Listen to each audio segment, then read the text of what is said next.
On nous raconte souvent la réussite comme un combat de classe. Il y a les dominants contre les dominés. Malcolm Gladwell, dans le livre Outliers, montre quelque chose de très différent. Les clés du succès sont beaucoup plus subtiles. C'est des opportunités, des règles invisibles, des cultures de travail qui se cumulent les unes aux autres. D'abord, une définition simple pour Michael Gladwell, c'est un outlier, c'est quelqu'un qui sort de la courbe, au-dessus de la moyenne. La question n'est pas qui est né avec un privilège de classe, mais quels sont les petits avantages qui ont permis à cette personne de sortir de la courbe. La première clé, c'est comment la concurrence est structurée. Un exemple qui m'a fait beaucoup rire, c'est le hockey au Canada. Avec une date de coupure des inscriptions au 1er janvier, les enfants qui sont nés en début d'année sont un peu plus grands que ceux de la fin d'année. Donc ils vont faire la meilleure équipe, donc ils vont avoir plus d'entraînement. Et le résultat, c'est que 70% des meilleurs joueurs étaient nés entre janvier et juin, alors qu'il n'aurait dû être que 50%. J'ai fait l'expérience de mon côté avec l'équipe de natation de ma fille. Ouais, je suis de ce type de personne qui regarde ce genre de choses. Et c'est exactement la même chose. Une grosse majorité des enfants étaient nés en début d'année. Une deuxième clé, c'est ce qu'on appelle la pratique délibérée, la règle des 10 000 heures, qui vient de la recherche sur l'expertise. Il faut répéter, corriger, viser juste et recommencer.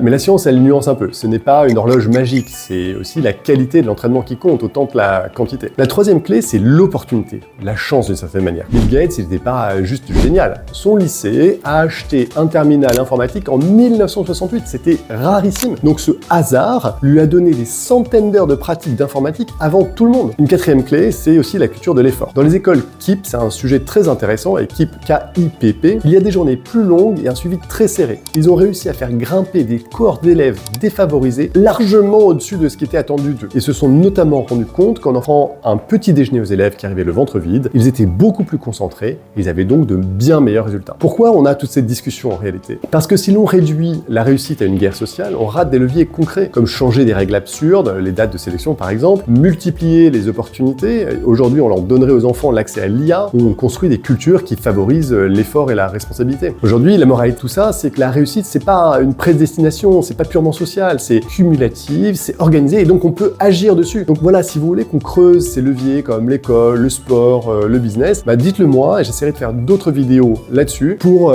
vous inspirer et aussi qu'on partage votre expérience. Merci.